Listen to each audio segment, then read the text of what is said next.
I'm a woman in my 30s caring for my elderly parents, so I'm staying in a downstairs room in my childhood home at the moment. The window faces the main street, which is an average residential street in a fairly quiet area. The bed faces the window.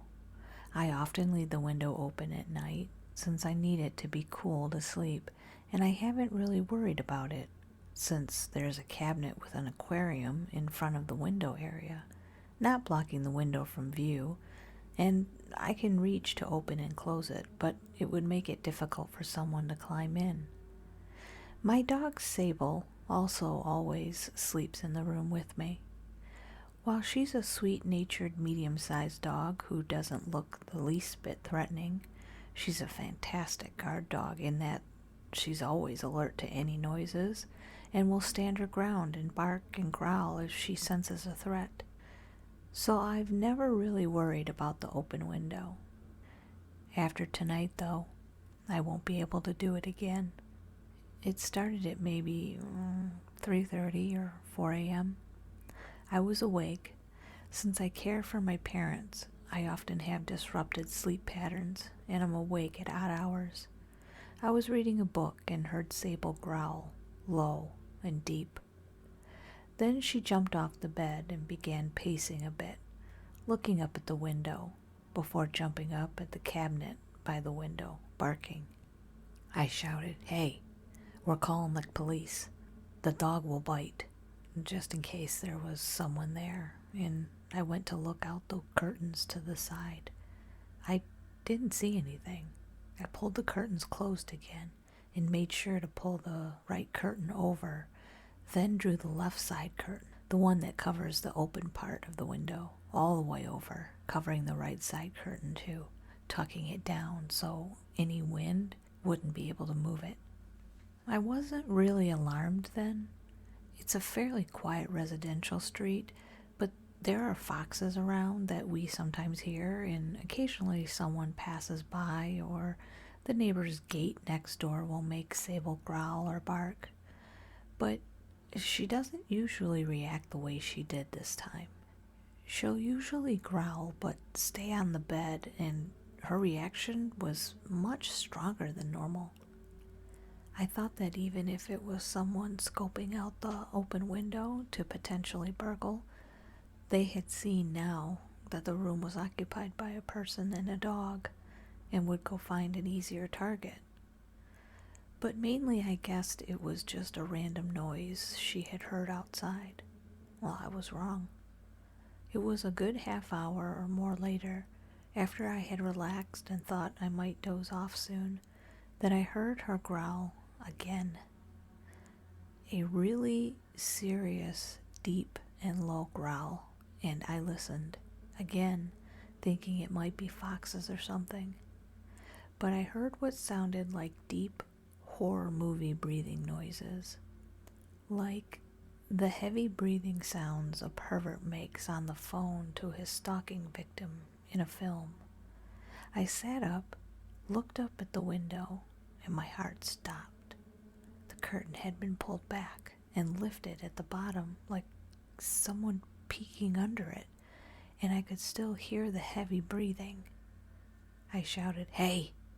again, and moved from the bed to the side of the window so I could see past the curtain, and saw the figure of a man move away from the window to the right, towards the front door and the exit of the front garden.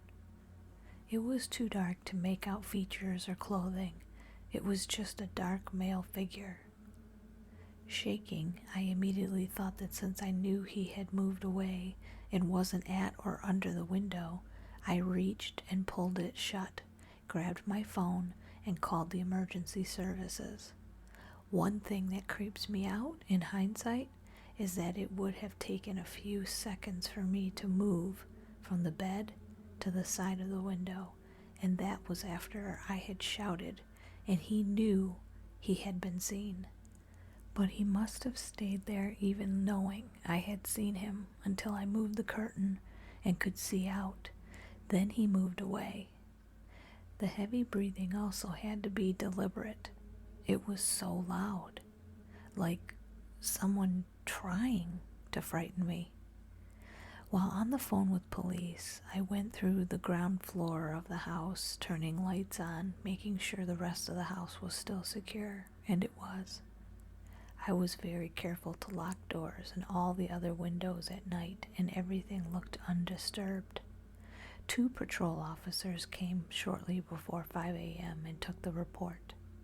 They suggested asking the neighbors if they have camera footage and to let them know of a potential prowler in the area tomorrow, and they went to drive around the area, saying that they had been wanting to know what someone was doing wandering around at 5 a.m., the time the police arrived anyway. Since the dark meant I only saw the shape of a person, no real description, I doubt they can do much. I couldn't even be 100% certain it was a man, but the breathing and the figure I saw instantly made me think male.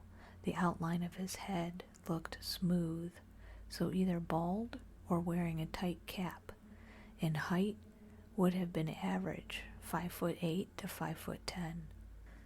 I'm still shaken, but feeling angry and violated and wishing we had a camera system now. I will be looking into that. I never thought anything like that would happen.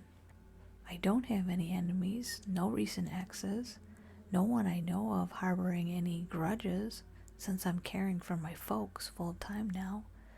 I'm not out socializing or making any enemies, nor are my elderly and disabled parents. I'm at the wrong side of 35 and living in jeans or joggers and t-shirts, no makeup or fussing with my hair most of the time, so not a likely target for a peeping Tom pervert. If it wasn't for the fact that it was my dog who alerted me to something both times, I'd wonder whether I was half asleep and dreamed it, that I had imagined it. I have had hallucinations once as a result of a bad reaction to an antidepressant, but that was more than a decade ago.